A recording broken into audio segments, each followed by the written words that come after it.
Bienvenue, bonsoir à tous. Démarrons ce point de l'actualité avec l'ouverture ce mardi des assemblées annuelles de la Banque africaine de développement à Accra au Ghana.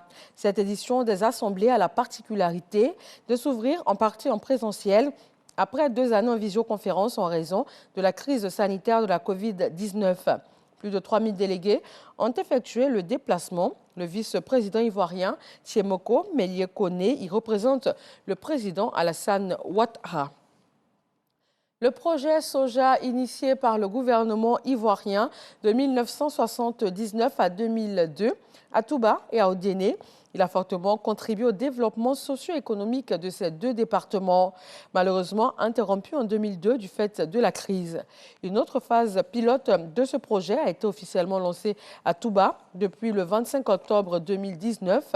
2 ans après, comment évolue ce projet, véritable outil de développement des régions du Bafing, du Kabadougou et également du Folon? C'est le sujet EcoPlus de ce mardi et il vous sera proposé à 20h.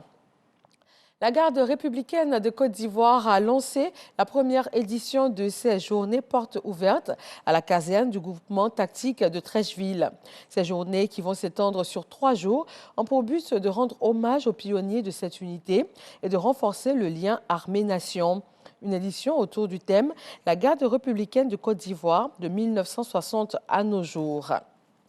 Le ministre de la Réconciliation et de la Cohésion nationale a échangé avec des partis politiques. Une réunion qui s'est tenue au cabinet de son ministère au Plateau.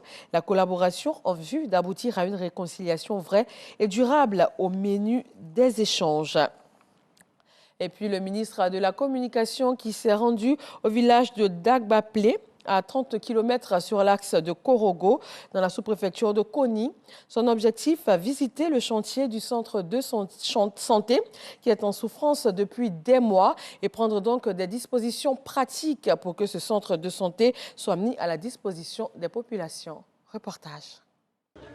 Le ministre de la Communication et de l'économie numérique sur le chantier du centre de santé en cours de construction à Dagbaplé, dans la sous-préfecture de Koni, région du Poro. Cette infrastructure est l'initiative du chef de ce village. Son objectif, soutenir le programme social du gouvernement dans son volet santé de proximité pour tous. La visite du bâtiment a permis au ministre d'évaluer le niveau de construction des travaux. Un centre de santé, ce n'est pas pour un seul village. Un centre de santé, c'est pour le Côte d'Ivoire. Vraiment, je le salue le président. Et pour moi, c'était déjà un acte assez symbolique, assez fort et assez exceptionnel pour qu'il soit encouragé et soutenu. La construction de ces infrastructures de base relève très souvent du pouvoir régalien de l'État.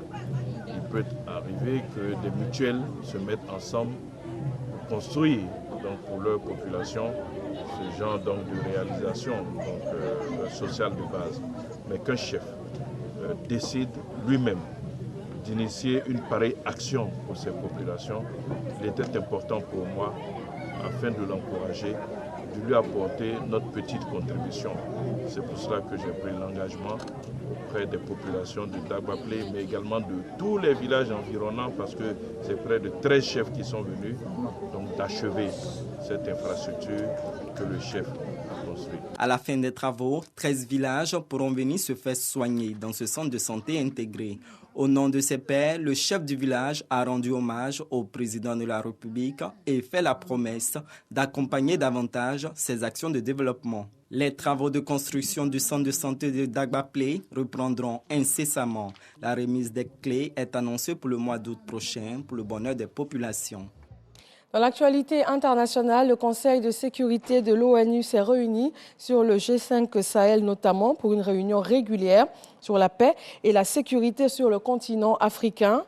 Le Conseil a condamné fermement le retrait du Mali de la force régionale et espère que Bamako reviendra à la table des échanges.